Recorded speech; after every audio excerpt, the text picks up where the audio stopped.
اور ہم جو مسلمانوں کی تاریخ ہے، میں کیوں بار بار جب سے میں پرائم منسٹر بنا میں بار بار آپ کو مدینہ کی ریاست کی بات کرتا رہا؟ کیونکہ مدینہ کی ریاست کی بنیاد رکھی گئی تھی عدل اور انصاف پہ. جو میرے نبی صلی اللہ علیہ وسلم نے اس قوم کو اٹھایا تھا. دو سپر پاور تھیں تب بھی، دو بڑی بڑی طاقتیں تھیں، آدھی دنیا دونوں طاقتوں کی نیچے تھی.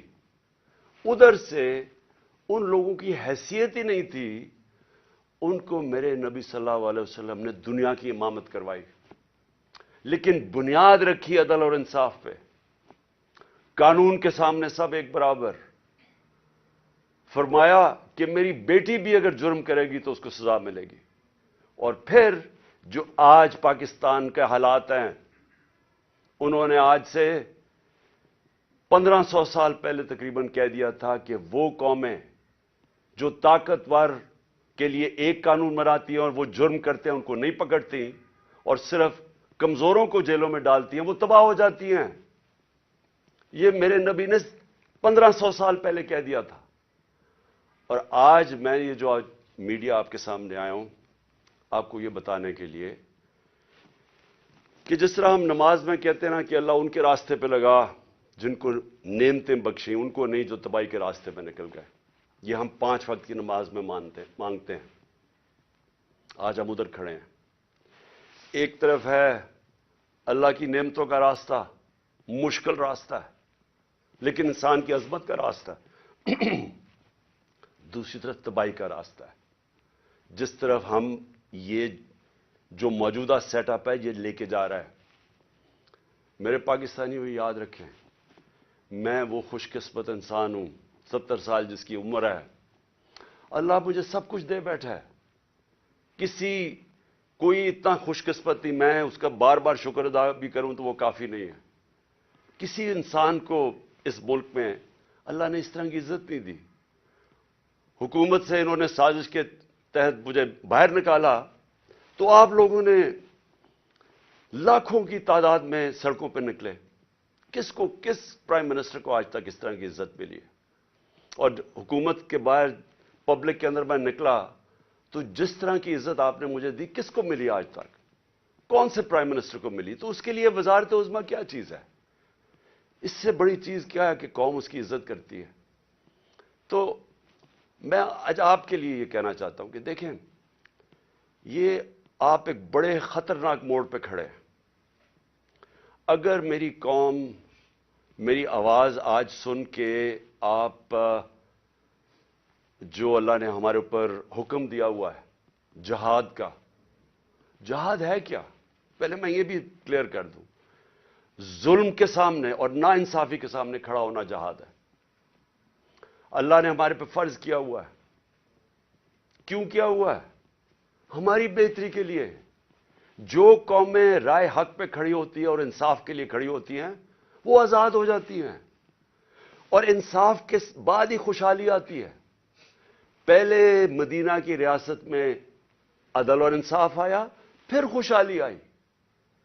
نیلسن منڈیلا جو موجودہ بڑا ایک لیڈر میں مانتا ہوں، اس نے بڑی پتے کی بات کی. اس نے کہا اگر تم نے غربت کم کرنی ہے تو پہلے انصاف لے کے آؤ.